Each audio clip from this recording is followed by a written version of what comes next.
उनके लिए सवेरे नहीं होते जो जिंदगी में कुछ पाने की उम्मीद छोड़ चुके हैं। उजाला तो उनका होता है जो बार बार हारने के बाद भी कुछ पाने की उम्मीद रखते हैं। इसी सुविचार के साथ सुप्रभात विद्यार्थियों, आज हम अपनी पाठ्य पुस्तक का पाठ 6 रक्त और हमारा शरीर का शेष भाग पेज नंबर 37 से 39 तक पढ़ेंगे। पढ़ने से पहले हम इस पाठ में आए कुछ कठिन शब्द व शब्दार्थ दोहराएंगे, जिनको आपने अपनी कॉपी पर लिखना है और याद करना है, और उसके बाद इससे संबंधित रचनात्मक विभक्ति 2 को करना है।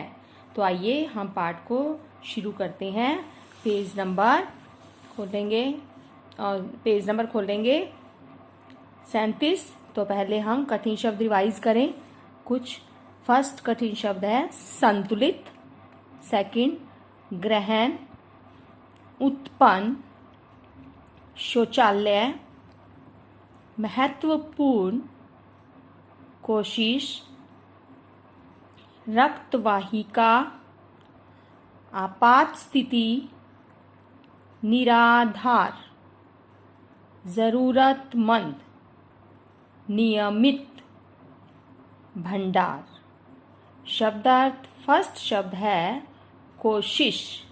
कोशिश का अर्थ है प्रयत्न। आहार, आहार का अर्थ है भोजन। प्रोटीन, शरीर के निर्माण के लिए आवश्यक पोषक तत्व। आपात स्थिति, मुसीबत का समय। ब्लड बैंक, बड़ी मात्रा में रक्त को सुरक्षित रखने का स्थान। निराधार, गलत। तो इन शब्दों को आप पढ़ेंगे और दोबारा याद करेंगे। तो आगे का पेज नंबर हम 37 पढ़ना शुरू करते हैं। खोलिए अपनी पुस्तक। यदि कोई व्यक्ति उचित आहार ग्रहण नहीं करता तो इन कारखानों को आवश्यकता अनुसार कच्चा माल नहीं मिल पाता। नतीजा यह होता है कि रक्त कण बन नहीं पाते, रक्त में इनकी कमी हो जाती है। लाल कणों की इसी कमी को अनीमिया कहते हैं। तो इस पैराग्राफ में ये बताया गया है कि अगर हम संतुलित आहार नहीं लेते, जिसमें भोजन के सभी अवयव पाए जाते हैं, तो उन भोजन में अगर इन तत्वों की कमी है तो इससे हमारे शरीर में रक्त कण नहीं बन पाएंगे, जिससे शरीर में रक्त की कमी हो जाएगी, और इसी रक्त की कमी से होने वाली बीमारी को एनीमिया कहते हैं। तो क्या संतुलित आहार लेने से हम एनीमिया से बच सकते हैं? अनिल ने सवाल किया। अनिल ने डॉक्टर दीदी से पूछा कि अगर हम संतुलित भोजन लेते हैं तो क्या हम एनीमिया से बच सकते हैं? दीदी बोली, हाँ, यह कहना काफी हद तक सही होगा। यूं तो एनीमिया बहुत से कारणों से हो सकता है, किंतु हमारे देश में इसका सबसे बड़ा कारण पौष्टिक आहार की कमी है। इसके अलावा इस रोग का एक और बड़ा कारण है पेट में कीड़ों का हो जाना। देखो, एनीमिया जो एक तो पौष्टिक आहार की कमी से तो होता ही होता है, इसके अलावा एक और बड़ा कारण क्या है? अगर हमारे पेट में कीड़े हैं तो भी खून की कमी हो जाती है और एनीमिया हो जाता है। तो ये पेट में जो कीड़े होते हैं, ये किस कारण से होते हैं? यहाँ ये बताया गया है कि जो पेट में कीड़े होते हैं, ये कीड़े प्राय दूषित जल और खाद्य पदार्थों द्वारा हमारे शरीर में प्रवेश करते हैं। अगर हम दूषित जल पीते हैं, गंदा पानी पीते हैं, या खाद्य पदार्थों का सेवन अच्छे से नहीं करते, तो इनसे दूषित भोजन कर लेते हैं, तो हमारे शरीर के अंदर ये कीड़े प्रवेश कर लेते हैं। अतः इनसे बचने के लिए यह आवश्यक है कि हम पूरी तरह से सफाई से बनाए गए खाद्य पदार्थ ही ग्रहण करें। भोजन करने से पूर्व अच्छी तरह से हाथ धो लें और साफ पानी ही पिएं। हमें क्या करना चाहिए, भोजन करने से पहले अपने हाथों को अच्छे से साफ कर लेना चाहिए, साबुन से धो लेना चाहिए। उसके बाद ही हमें भोजन ग्रहण करना चाहिए और पानी भी हमें साफ और शुद्ध पानी पीना चाहिए। और हाँ, अनिल, एक किस्म के कीड़े भी हैं जिनके अंडे जमीन की ऊपरी सतह में पाए जाते हैं। इन अंडों से उत्पन्न हुए लार्वे त्वचा के रास्ते शरीर में प्रवेश कर आंतों में अपना घर बना लेते हैं। इनसे बचने का सहज उपाय है कि शौच के लिए हम शौचालय का ही प्रयोग करें और इधर उधर नंगे पैर न घूमें। देखो, ये बताया यहाँ पर कि पानी और भोजन तो स्वच्छ करना ही करना है ना। इसके अलावा और एनीमिया के क्या कारण है, जो एनीमिया बीमारी होती है, अगर हम जमीन पर चल रहे हैं, नंगे पैर चलते हैं, तो जमीन पर छोटे छोटे कीड़ों के लार्वा होते हैं, छोटे छोटे कीड़े होते हैं जमीन पे, जो हमारी त्वचा में हमारे पैरों के माध्यम से या हमारी त्वचा के माध्यम से क्या होता है, हमारे शरीर में पहुंच जाते हैं और अपने आंतों में उसका घर बना लेते हैं। तो इससे बचने का क्या उपाय है कि शौच करते जब करने जाते हैं तो हम कभी भी नंगे पैर नहीं जाएं, अपने पैरों में चप्पल या कुछ डालकर ही जाना चाहिए। उत्पन्न मतलब होता है पैदा हुए, ठीक है। शौचालय मतलब बाथरूम का, जिसको हम बोलते हैं शौचालय, का प्रयोग करें। दीदी, यह तो बहुत ही महत्वपूर्ण बात बताई। महत्वपूर्ण मतलब बहुत ही लाभप्रद बात आपने बताई। अनिल बोला, वह पल भर सोच में डूबा रहा। पल भर मतलब एक क्षण के लिए वह सोचने लगा बात को सुनकर दीदी की। फिर बोला, आपने बताया था कि रक्त में सफेद कण और विमाणु प्लेटलेट कण भी होते हैं, शरीर में उनका क्या काम है। फिर आपने पाठ के शुरू में पढ़ा था, डॉक्टर दीदी ने बताया था कि हमारे जो शरीर में खून है वो 2 प्रकार का होता है ना। तो एक में उसने ये बताया था कि सफ़ेद कण और विमाणु जो होते हैं, प्लेटलेट कण होते हैं जो हमारे शरीर में, जिनका कोई रंग नहीं होता। तो वो पूछता है इनका हमारे शरीर में क्या काम है। दीदी बोली, सफ़ेद कण वास्तव में हमारे शरीर के वीर सिपाही हैं। वीर सिपाही हैं, वीर सिपाही मतलब बहादुर सिपाही है। जब रोगाणु शरीर पर धावा बोलने की कोशिश करते हैं, जो कीड़े होते हैं हमारे शरीर में अगर अंदर जाने लगते हैं या प्रयत्न करते हैं, कोशिश मतलब प्रयत्न करते हैं, तो ये सफ़ेद कण उनसे डटकर मुकाबला करते हैं और जहाँ तक संभव हो पाता है रोगाणुओं को भीतर घर नहीं करने देते। बस संक्षेप में यूँ मान लो कि वे बहुत से रोगों से हमारी रक्षा करते हैं। तो सफ़ेद कणों का हमारे शरीर में क्या काम है, अगर हमारे शरीर में रोगाणु उत्पन्न होते हैं, जा रहे हैं, तो ये कण उनको रोक देते हैं, यानी हमारे शरीर में प्रवेश करने नहीं देते। इसीलिए इनको वीर सिपाही कहा गया है। जैसे बहादुर सिपाही क्या होता है, बहादुर सिपाही क्या गलत काम होता है तो उसको रोक देता है, होने नहीं देता। ठीक उसी प्रकार से जब ये रोगाणु हमारे शरीर में प्रवेश करने लगते हैं तो वीर सिपाही की तरह ये कार्य करते हैं, अर्थात उनको अंदर नहीं जाने देते।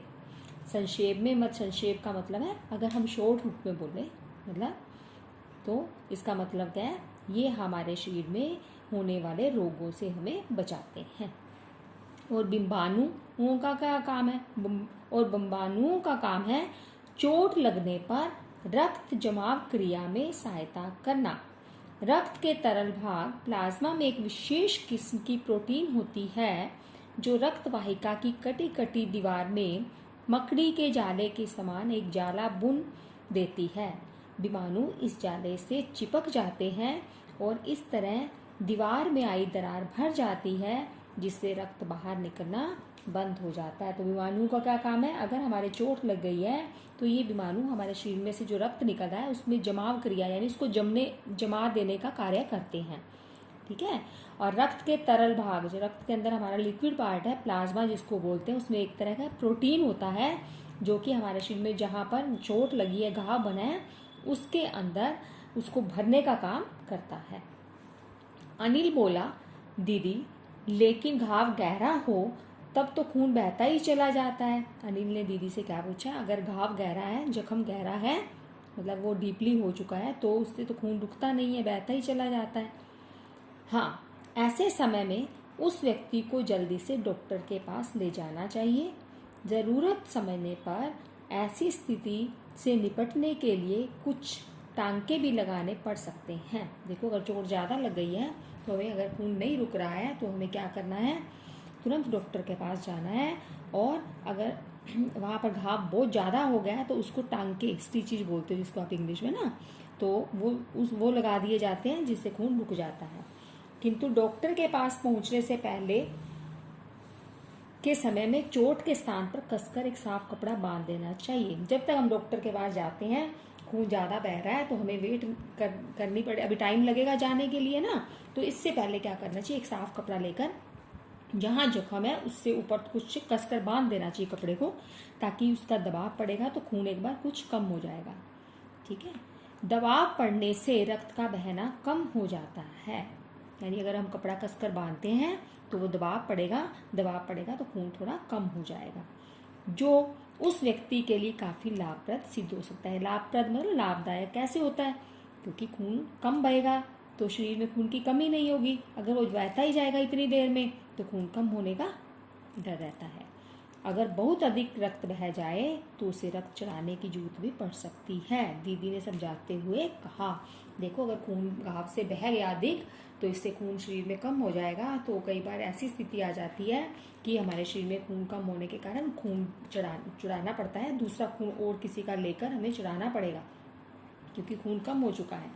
अनिल ने कहा, क्या ऐसे समय में किसी भी व्यक्ति का खून काम आ सकता है? अब खून चढ़ाने की बात है तो अनिल पूछ रहे हैं कि क्या कोई भी व्यक्ति खून दे सकता है और उसका खून चढ़ाया जा सकता है, ये क्वेश्चन पूछता है ना उससे।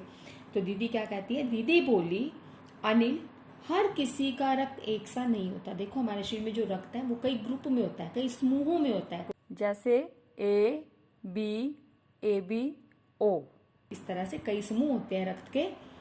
तो वो जिसका पहले उसके रक्त की जांच की जाती है, फिर देखा जाता है कि उसके शरीर में कौन सा रक्त समूह है, तो उसी रक्त समूह का ब्लड ही उसके शरीर में चढ़ाया जाएगा। दूसरे ब्लड ग्रुप का उसके ऊपर खून को हम उसको नहीं दे सकते। दीदी बोली, अनिल, हर किसी का रक्त एक सा नहीं होता। कुछ विशेष गुणों के आधार पर रक्त को 4 मुख्य भागों में बांटा जाता है। रक्त के जो समूह है कितने भागों में बांटे गए हैं? 4 भागों में। जरूरतमंद व्यक्ति के रक्त समूह की जांच करने के बाद उसे रक्त समूह का रक्त ही चढ़ाया जाता है। पहले उसके रक्त की जांच होती है कि वो कौन से ग्रुप का है, कौन सा समूह है उसके खून का, O पॉजिटिव है, B पॉजिटिव है, जो भी है ना, नेगेटिव है या पॉजिटिव है, उस तरह से ग्रुप होते हैं ब्लड के। तो जो उसको ज़रूरत है चेक करने के बाद वही रक्त समूह उसको चढ़ाया जाएगा, अदरवाइज दूसरा हम नहीं चढ़ा सकते। लेकिन ज़रूरत के समय यदि उस रक्त समूह का कोई व्यक्ति मिले ही नहीं, तब अनिल ने पूछा। अब अनिल क्या प्रश्न पूछता है दीदी से कि मान लो जब हमें ज़रूरत पड़ रही है उस व्यक्ति के लिए ब्लड की, खून की, तो अचानक से हमें उसका अगर ब्लड ग्रुप नहीं मिलता, रक्त समूह का खून नहीं मिलता, तब क्या होगा? तो इसके बारे में उसको ध्यान आता है तो वो अपनी अनिल जो है अपनी डॉक्टर दीदी से ये प्रश्न पूछ बैठता है कि अगर ज़रूरत पड़ने पर अगर उसी का समूह का रक्त हमें तुरंत नहीं मिले तो क्या होगा? तो डॉक्टर दीदी क्या बताती है, ऐसी आपात स्थिति का मतलब है ऐसी कष्ट के समय, ऐसी मुसीबत के समय क्या होगा? ऐसी मुसीबत के समय के लिए ब्लड बैंक बनाए जाते हैं। ब्लड बैंक क्या होते हैं? अब आप कहोगे ब्लड बैंक वो होते हैं जहाँ पर हर तरह के समूह के रक्त को सुरक्षित करके रखा जाता है, ताकि जब भी किसी को जरूरत पड़े तो वहाँ से लेकर जरूरत पड़ने पर उस व्यक्ति को उसी के रक्त समूह का रक्त चढ़ाया जा सके। तो ब्लड बैंक जहाँ पर खून को सुरक्षित रखा जाता है। आपात स्थिति का मतलब बताया कि कष्ट के समय, यानी अचानक मुसीबत आ जाती है, खून की जरूरत पड़ जाती है, तब ऐसी आपात स्थिति के लिए ही ब्लड बैंक बनाए गए हैं। प्राय हर बड़े अस्पताल में इस तरह के बैंक होते हैं जहां सभी प्रकार के रक्त समूहों का रक्त तैयार रखा जाता है। किंतु इन ब्लड बैंकों में रक्त का भंडार सुरक्षित रहे, इसके लिए यह आवश्यक है कि हम समय समय पर रक्तदान करते रहें, दीदी ने कहा। अब ब्लड बैंक में रक्त कहाँ से आएगा? ये लोगों द्वारा ही खून दिया जाता है, समय समय पर खून दिया जाता है, उनका खून जो है उसी ब्लड बैंक पे रख दिया जाता है, सुरक्षित उपकरणों के बीच में रखा जाता है जहाँ पर ब्लड खराब ना हो, और लोगों को रक्तदान के लिए प्रेरित किया जाता है। रक्तदान का मतलब होता है कि खून देना। ठीक है, क्या मैं भी रक्तदान कर सकता हूँ? अनिल ने पूछा। अब अनिल क्या कहता है, मैं भी दे सकता हूँ खून। तो डॉक्टर दीदी क्या कहती है, नहीं तुम अभी छोटे हो, तुम नहीं दे सकते। 18 वर्ष से अधिक उम्र के स्वस्थ व्यक्ति ही रक्तदान कर सकते हैं। डॉक्टर दीदी ने क्या बताया, जिसकी उम्र 18 वर्ष है या 18 वर्ष से ज़्यादा है वही व्यक्ति रक्तदान कर सकता है या खून दे सकता है। एक समय में उनसे लगभग 300 मिलीलीटर रक्त ही लिया जाता है। प्राय यह समझा जाता है कि रक्तदान करने से कमजोरी हो जाएगी। देखो, एक समय में हम कितना रक्तदान कर सकते हैं, एक व्यक्ति द्वारा 300 मिलीलीटर रक्त ही दिया जाता है। ठीक है, हमेशा हम यही सोचते हैं कि अगर हम खून देंगे तो हमारा शरीर क्या हो जाएगा, कमजोर। हमारी ये सोच होती है ना, लेकिन यह विचार बिल्कुल निराधार है। निराधार मतलब गलत है, ऐसा नहीं होता। खून देने से शरीर में कमजोरी नहीं आती, ये विचार बिल्कुल गलत है। डॉक्टर दीदी ने ये बताया, हमारा शरीर इतना रक्त तो कुछ ही दिनों में बना लेता है। जितना खून हम देते हैं कुछ ही दिनों में हमारे शरीर में ये तुरंत वापस खून बन जाता है। किससे बनता है, खाने पीने से बनता है। जूस पिएंगे, खाना अच्छा खाएंगे, है ना, पौष्टिक आहार लेंगे तो वापस खून कुछ ही दिनों में कंप्लीट हो जाता है। वैसे भी शरीर में लगभग 5 लीटर खून होता है। हमारे शरीर में कितना खून होता है, 5 लीटर।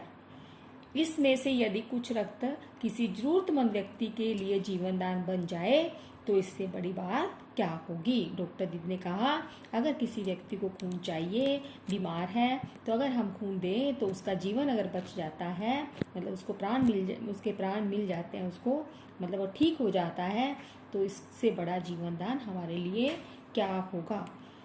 दीदी ने समझाते हुए कहा, फिर तो बड़ा होने पर मैं नियमित रूप से रक्तदान किया करूंगा, अनिल ने कहा। तो अनिल क्या कहता है, जब मैं बड़ा हो जाऊंगा तो मैं रेगुलर, ठीक है, नियमित मतलब हमेशा रक्तदान किया करूंगा। शाबाश अनिल, डॉक्टर दीदी ने अनिल की पीठ ठोकते हुए कहा। अनिल को शाबाश किसने दी, डॉक्टर दीदी ने, जब उसने ये बात कही कि मैं भी बड़ा होकर खून दूंगा जिससे कि जरूरतमंद व्यक्ति का जीवन दान बन सके, मेरा खून। ठीक है ना। तो अगर व्यक्ति को खून की जरूरत है तो हमें उसे देने से कतराना नहीं चाहिए, क्योंकि शरीर में रक्त की कमी नहीं होती है। शरीर में वापस रक्त खाने पीने से और जूस पीने से दोबारा बन जाता है। तो इस पार्ट में हमें रक्त और हमारे शरीर में कौन कौन सी बीमारियां होती हैं, कैसे होती हैं, ये हमें सब बताएगा, जो हमने अच्छे से समझा। तो अब हम आगे इसके प्रश्न उत्तर करेंगे। धन्यवाद।